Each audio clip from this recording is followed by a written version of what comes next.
Today is Friday, October 31st, 2025.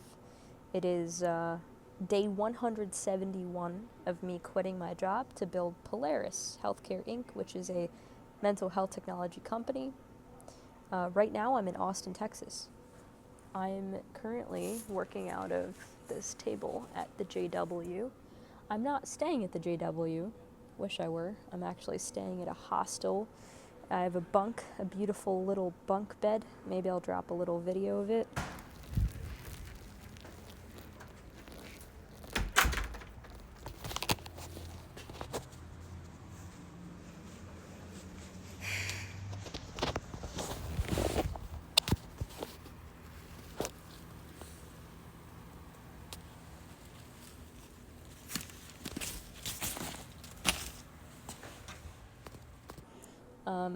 And I'm showering in the hallway, like women's locker room type situation.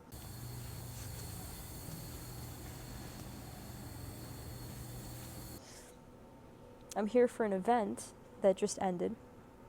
It's called APA Labs. I was super excited that the American Psychological Association is actually like proactively building taking initiative for mental health technology with the rise of AI companions.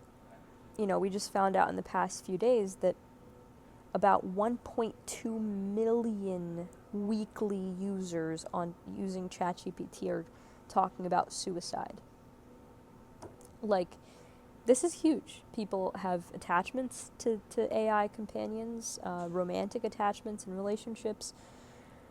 Of course, we know of individuals, young people who have lost their lives and they've used ChatGPT for support in taking their life. There's a lot of gray areas. It's kind of the Wild West for AI, especially in the United States where there's lesser regulation. Anybody can just build a mental health AI companion, and there's a couple states that have passed laws. Illinois and California have passed legislation to regulate AI for mental health, AI companions, companion chatbots specifically, which, in case you didn't know, we are currently, the United States Surgeon General has stated that we are in an epidemic of loneliness and isolation. So everybody feels really fucking lonely. Everybody is looking for emotional support. And so, yeah, of course, AI companions are taking off, and it's feeding into this need that we have right now. This event, basically yesterday and today, brought together clinicians, some researchers, founders, investors, and we got to see some speakers talk about very important niche topics, specifically in creating mental health technology.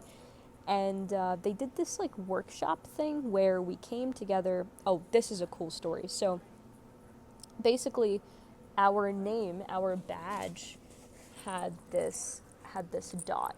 Okay, so it had this dot. That dot determines which group you end up going with. That group is given a problem to solve. So I was in blue group, and the problem that we had to solve was how do you get funding for mental health technology? Now there's the venture capital route, which isn't great. There's the philanthropy route. There's grants, which take a lot of time. There's all these ways, right?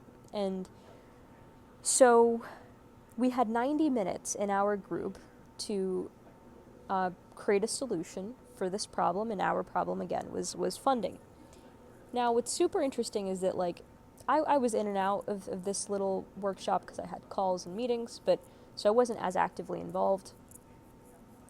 And our group had some incredible people in it who were thinking of, okay, well, how do we, if this product is for parents, do we contact the PTA? And, how do we get, basically they were trying to tackle this problem of how to get funding. Now, in 90 minutes, we weren't able to find a solution. There were some ideas, but there was nothing definitive. What's fascinating to me is that today, so day 2 of the event, there's this individual. His name is Carmine. He's a director of an accelerator, One Mind Accelerator. One Mind is a nonprofit in mental health, very reputable in this space. And Carmine is the director of the accelerator where they support companies. And so, like, this is all he does. And he went up on stage and he spoke maybe 10, 15 minutes about some funding avenues. So, and everyone had like an aha moment of like, oh, we didn't know this was an option. Now, exactly what he said is, I'm kind of blanking on. If I am able to put it in here, I will piece it in. But I remember seeing him go on stage and I was like, okay, so a whole group of people for 90 minutes could not come up with this answer. This guy goes on stage for 15 minutes and enlightens all of us. And that's because he does this. Like, this is all that he does. Like, this is his thing. And so it was just like a moment of realization for me that what you really need is like top experts, like the best of the best, A players, if you will, who specialize in this one specific thing to come together and align them on this shared vision. Because again, like in 90 minutes, like this group of like very qualified people, but just not specialists in funding and investing, couldn't come up with a solution. So it was just very fascinating to me of like 90 minutes, all these brains versus like this one person, 15 minutes just shared his experiences. So that was very, very cool. I have had to push myself out of my comfort zone yesterday and today. I'm finding more and more comfort lately in isolation. I'm finding a lot of hesitation getting on calls, even though I really have to get on calls. And I'm not sure exactly why, because like earlier this year, like in March, April, May, June, like first half of this year, I was gone half the time probably. I had so many flights and it was wonderful.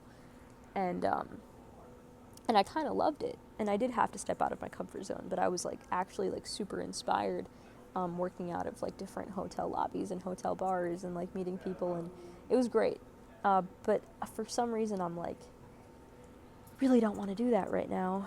But I did step out of my comfort zone. I did have a conversation with the first person I ran into at the event yesterday morning was the CEO of the American Psychological Association, and that was really fucking dope.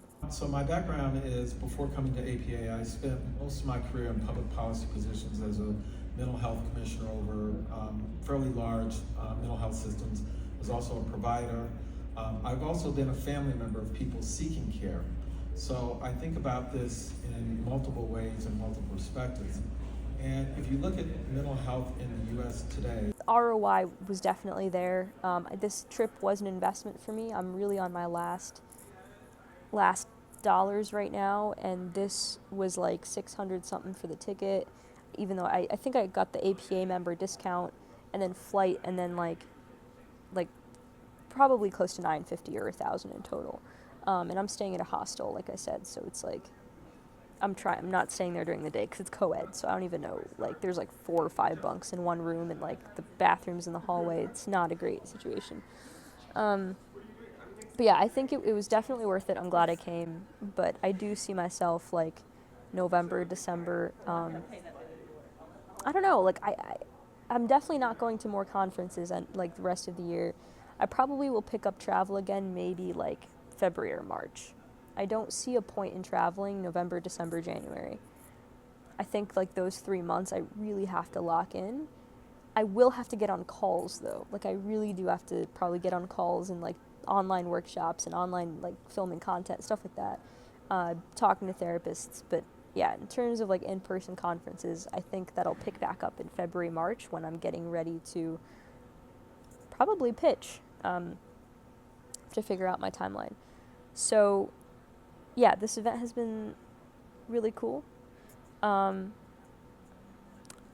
It's been very validating because my goal was that before I get to APA Labs, I should have a website, a call to action, a QR code, a mission, vision, blah, blah, blah. Like all this stuff should be sorted out. Ideally, that was the goal so that I could quickly just be like, boom, boom, boom, sign up, join the community. Unfortunately, like, you know, it just didn't line up that way.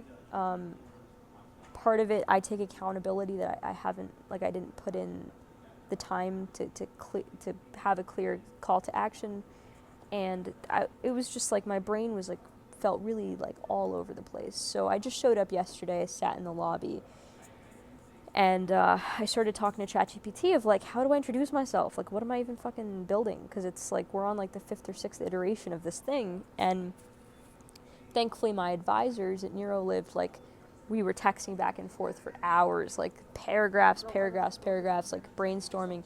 And what's really cool is that like I went into this expecting to have perfection beforehand, and I didn't, but I still showed up. I still talked to people, still like pushed myself, and in that process, I started refining this new vision of what we want Polaris to become, and the elevator pitch, or the ideal customer profile, like the ICP, I even like auditing the previous ideas I had for the product of like there's people, where have people gone wrong. Anyway, it was cool because I didn't go into this with perfect clarity, and if I had, it is true, if I had, I would have gotten more out of it. I would have gotten signups.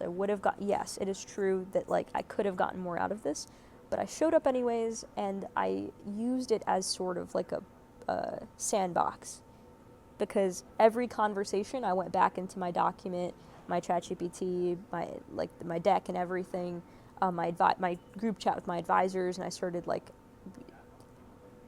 continuing to form Polaris in real time. So yeah, tomorrow I get back to Michigan. Tomorrow's November 1st. Whew. And I think like my goal for the rest of the day, what time is it? It's 2:30 here. It's Halloween. I obviously don't have a costume. I'm probably going to hang out at the hotel bar. I like working from bars, just having like a nice gin tonic or Jack Coke and headphones in, locked in, focused, do not disturb, and like I think I have enough input and stuff in my brain that I just need to like get it down into like, what is this first version we're creating? How is it? Because again, I've done this like 20 times, right? It's not like I'm just starting from scratch. Like I've literally had whole wireframes that I've done user testing on, and it's been like Polaris has evolved. Like what it looks like has evolved. Like it fucking started with VR headsets, and so yeah, it's evolved a lot. Now this new version, which I'm gonna tell you guys maybe in the next week's vlog, hopefully. I just need to get it down and have time for free form thinking with a drink. So that's my goal for today, and then I'll get on the flight tomorrow. And yeah, this weekend I'll like fix up the website, respond, like all the stuff that I felt stuck about. I'm gonna knock out this weekend. That's my hope. That's my goal. I'm hoping that this APA Labs event was the catalyst for like, let's fucking move forward. Let's get unstuck. Let's like push past like this need for perfection and just get this next version out there, and see how the concept sticks with people and how much we can move forward. And yeah, I feel good about it though. I feel really good about it. Every conversation I had validated this new version that we want to go towards, and gave me insights on like what not to do, because other people have done some pieces of it, and like I'm like, that's not good because of XYZ, that's not good, that's good. Like this was good. So yeah, that's where I'm at, and I'll see you guys next week.